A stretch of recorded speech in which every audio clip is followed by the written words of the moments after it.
Après 5 jours d'échange, les participants à la 55e session ministérielle de la Confémen ont mis un terme à leurs assises. Comme à l'ouverture, c'est le Premier ministre Emmanuel Nadingar qui a présidé la cérémonie.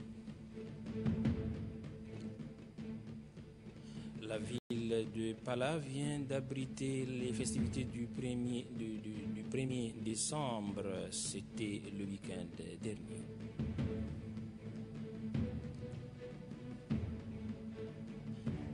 À suivre également dans cette édition, la mission de sensibilisation effectuée par le Cercle des journalistes tchadiens en santé de reproduction dans la partie méridionale du pays.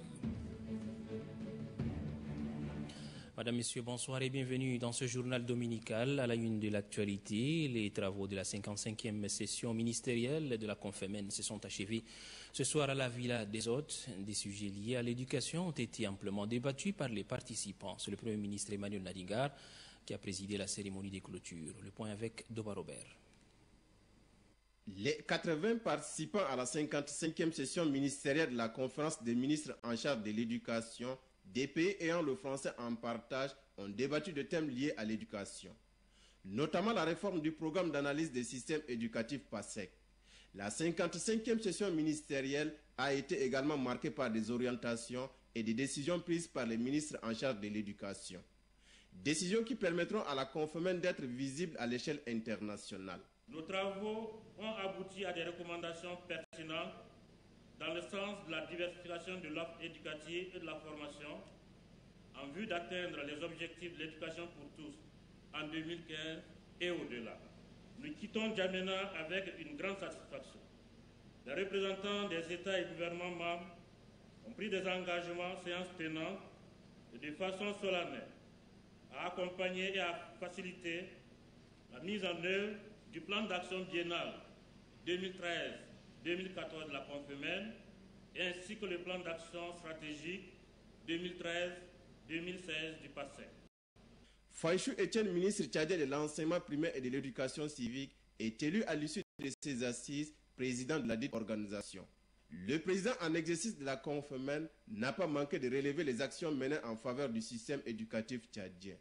Il s'agit entre autres de l'appui de la Confémen dans la formation des rédacteurs de manuels scolaires, des personnes ressources en matière de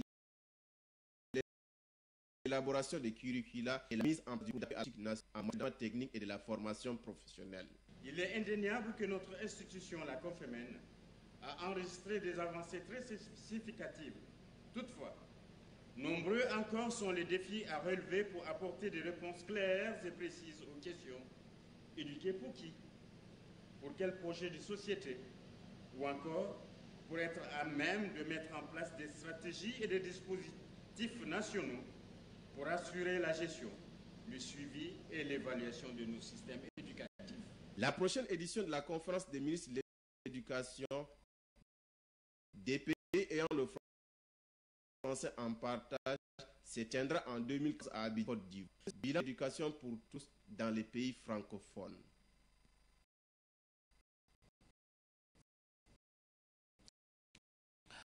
Dans son discours de clôture, le chef du gouvernement a indiqué que les décisions prises au cours de ces assises peuvent être contributives.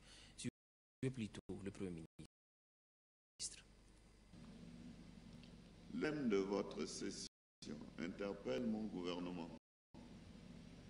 Confronté au problème de développement scolaire, à la priorisation des sphères ainsi que les handicapés. Mon gouvernement s'engage à explorer les voies et moyens pour répondre aux questionnements soulevés par cette thématique.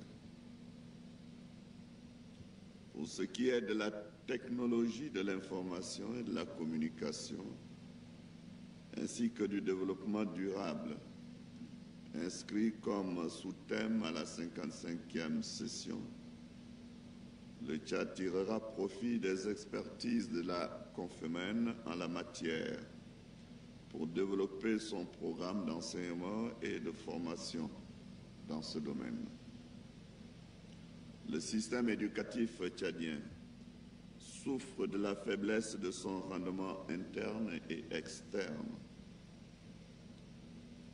Seule une évaluation efficiente de ce système peut nous permettre de relever ce défi. De ce fait, le PASEC reste un outil efficace d'amélioration de la qualité de l'école tchadienne. C'est pourquoi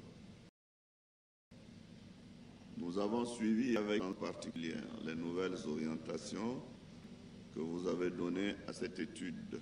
Autant que faire se peut, le gouvernement du Tchad n'hésitera pas à réfléchir sur la contribution volontaire sollicitée.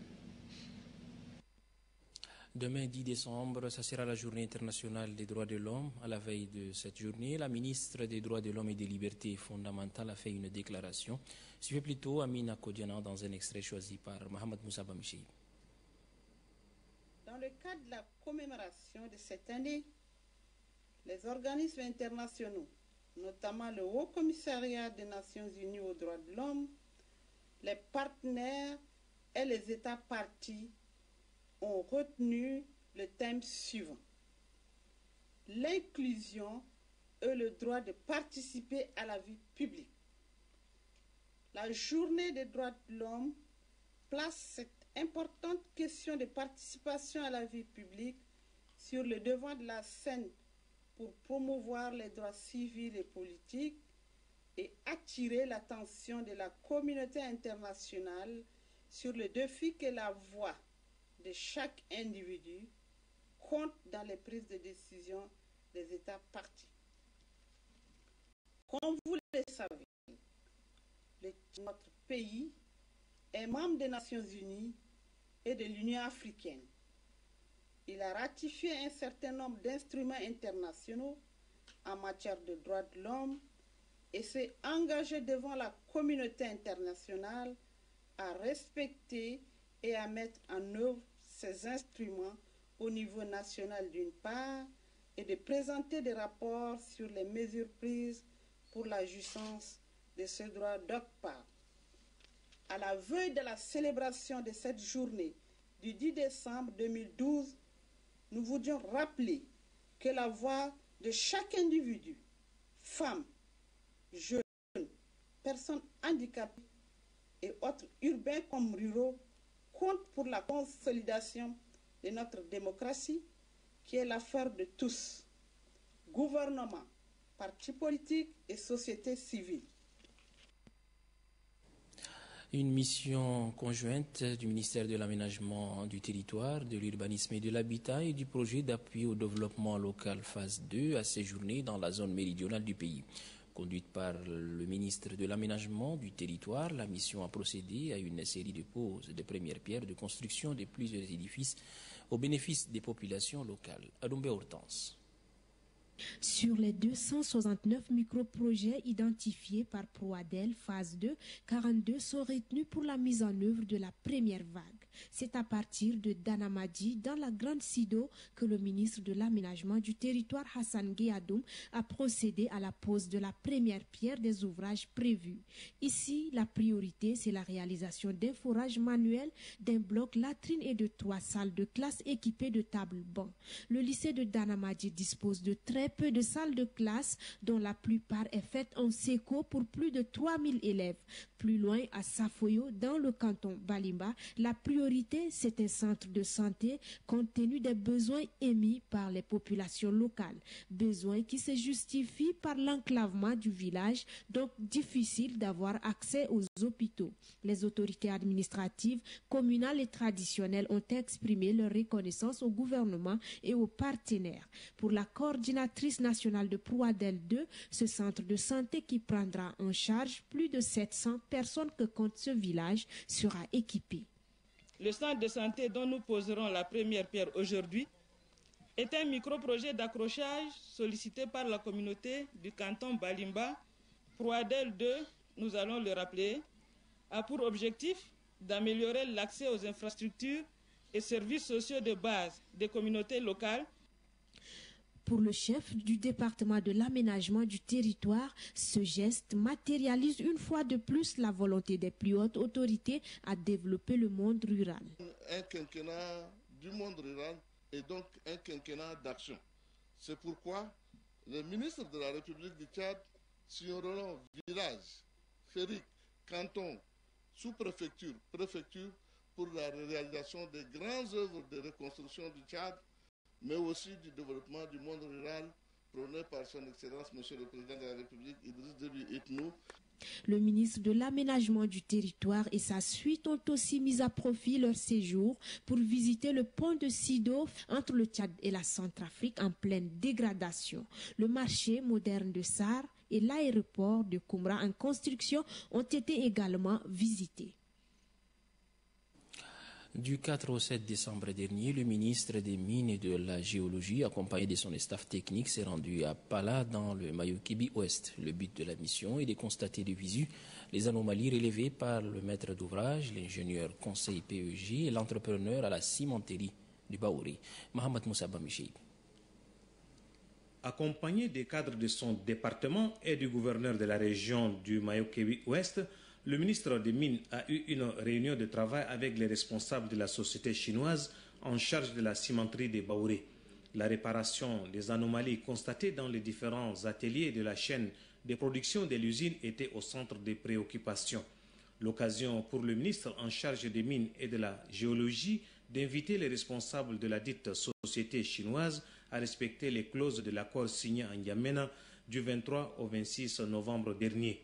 Accord qui dit que la cimenterie doit être réparée avant sa réception définitive en février 2013.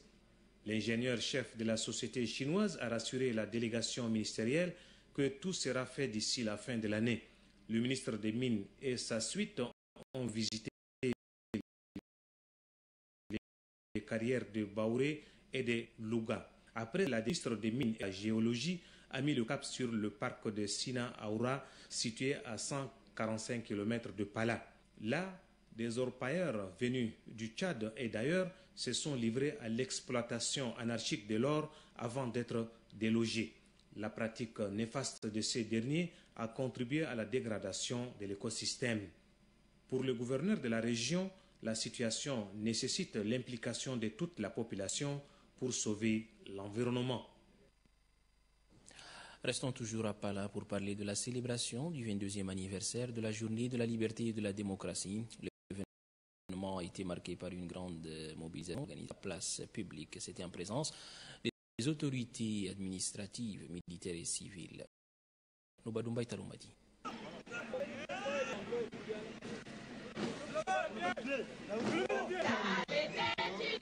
Pala, dans la région du Mayo-Kébi Ouest, à l'instar des autres régions du pays, a célébré avec ferveur la journée de la liberté et de la démocratie. Venus des différentes sous-préfectures pour témoigner et rehausser de leur présence ces festivités du 22e anniversaire, mais aussi exprimer leur gratitude au président de la République, Idriss Déby Itno, pour ses multiples réalisations sociales en faveur de la population. Le gouverneur de la région du Mayo-Kébi Ouest, Abdelkerim Amadaï, a relevé les nombreuses réalisations dans le domaine des infrastructures socio-sanitaires sur l'ensemble du pays. Il exhorte la population de sa circonscription administrative à soutenir fermement les actions du président de la République. Pour le gouverneur, cette cérémonie commémorative concerne toutes les couches. Il invite la population du Mayo-Kébi Ouest et les membres du parti MPS à plus de détermination pour le sauvegarde des acquis de leur formation politique. Il a par ailleurs remercié les uns et les autres pour leur implication dans les préparatifs. À Biltine, ville retenue pour la célébration de la journée de la liberté et de la démocratie, les préparatifs vont bon train. Le ministre de la Justice et de l'Assainissement public, Abdoulaye Sabr Fadoul, a rencontré les responsables des différentes commissions. Anastasie Bissi. La célébration de la 22e édition de la journée de la liberté et de la démocratie à Biltine, c'est pour bientôt. Les militantes et militants du MPS se préparent activement pour commémorer cette journée. Le ministre de la Justice, garde des Sceaux, Abdoulaye Sabr Fadoul, a rencontré les responsables des différentes commissions. Les questions liées aux infrastructures, à l'hébergement ou encore à la logistique ont été amplement débattues au cours de cette rencontre.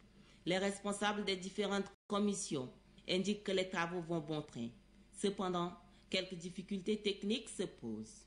Ils sollicitent donc la contribution des uns et des autres afin d'accomplir la mission qui leur est confiée. Des instructions fermes ont été données par le ministre de la Justice garde des Sceaux, Abdoulaye Sabr Fadoul, pour le respect du délai. Pour lui, tous les dispositifs sont déjà en place pour la réussite de cette fête. Abdoulaye Sabr Fadoul demande à tous les militantes et militants de surpasser les préjugés en vue d'une paix durable dans le pays. Fin de formation des stagiaires de la deuxième promotion du centre d'instruction militaire de Bardaba. La cérémonie s'est déroulée ce week-end en présence du chef d'état-major de l'armée des terres. Bellegarde l'armée de la guerre.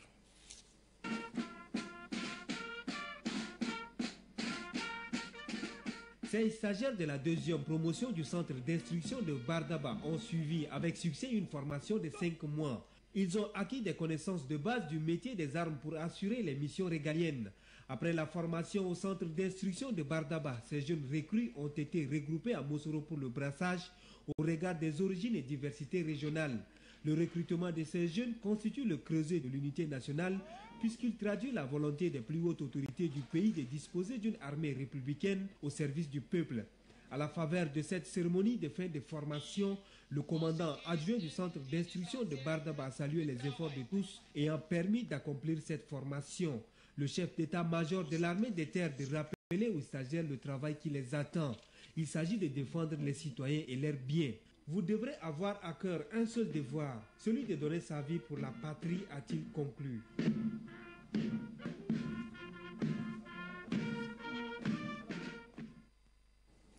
Le cercle des journalistes tchadiens en santé de reproduction et les violences basées sur les genres vient d'effectuer une mission dans la partie méridionale du pays.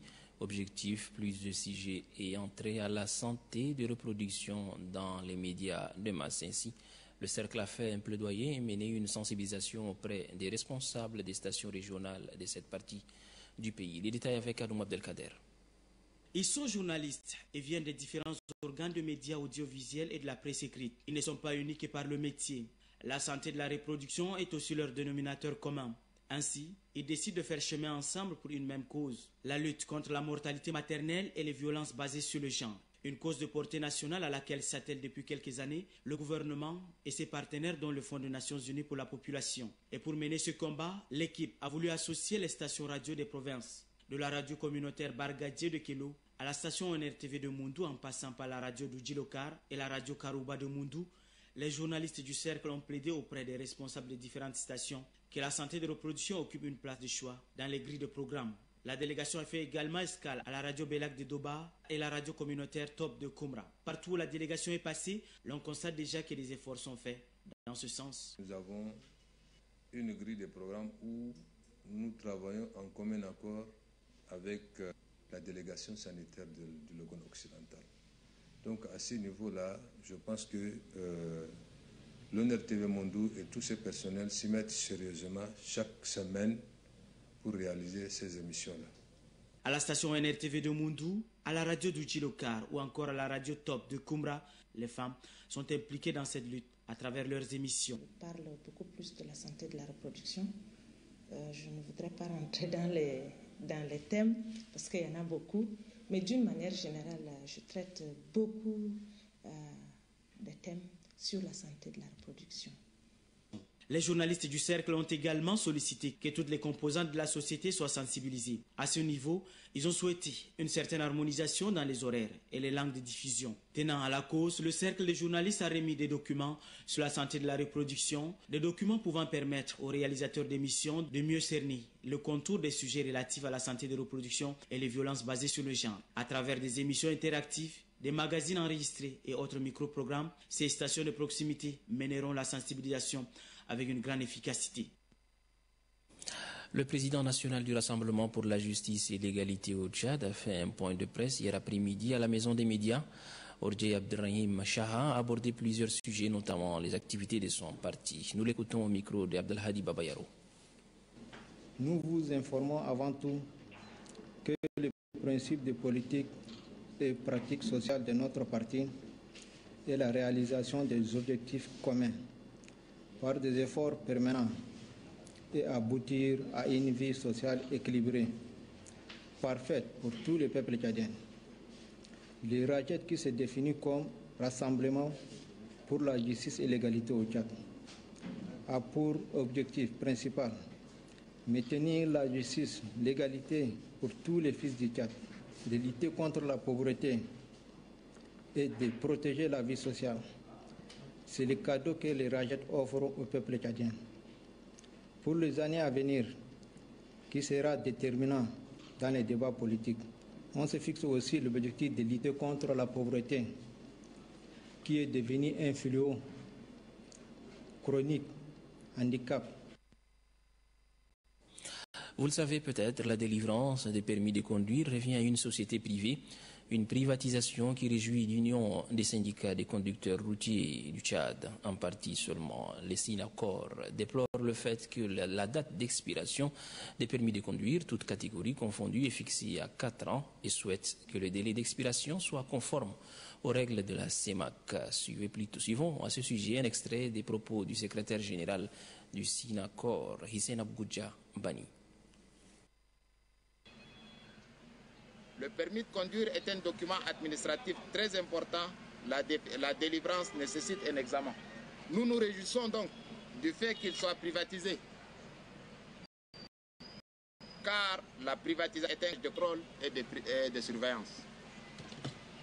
Cependant, nous déplorons la manière dont la date d'expiration est fixée, à savoir 4 ans.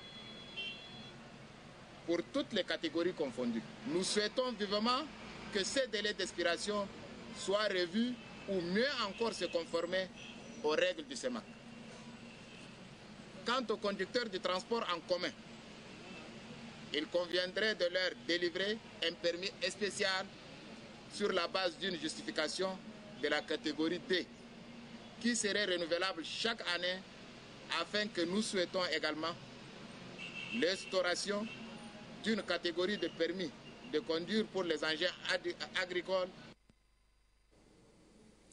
La brigade mobile de la douane a saisi ce matin à N'Djamena Fara un nombre important de bétail destiné à l'exportation frauduleuse. Les bergers arrêtés avec leurs bœufs ne disposent d'aucun document administratif. Mohamed Moussa Abamicheib nous en dit un peu plus.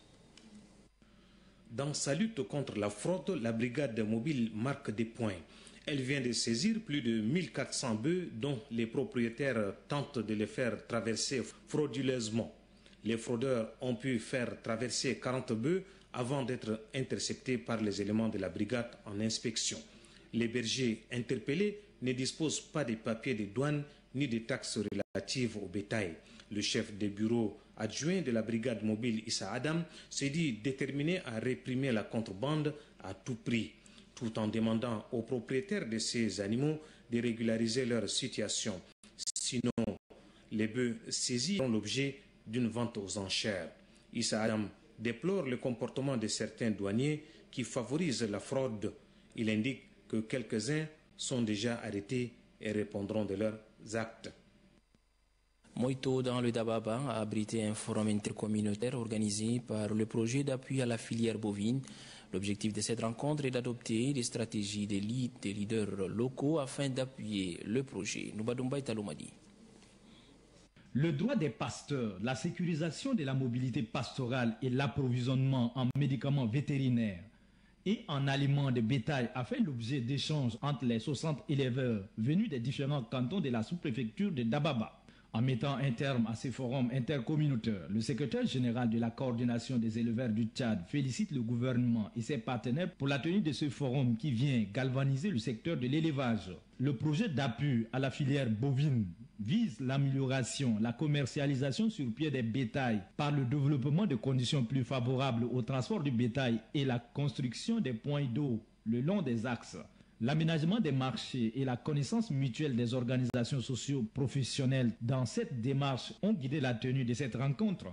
L'un des objectifs de cette rencontre est d'améliorer les conditions des éleveurs et passer de l'élevage de consommation à l'élevage de commercialisation. Cérémonie de réjouissance suite à la nomination par décret du chef de canton Hamidé dans la région du Bata. La cérémonie a regroupé hier après-midi les ressortissants du dit canton autour de leur nouveau chef Abdallah Sossal Issa. C'était au quartier Ndjari. Le point avec Ghislain Tchanikoudou.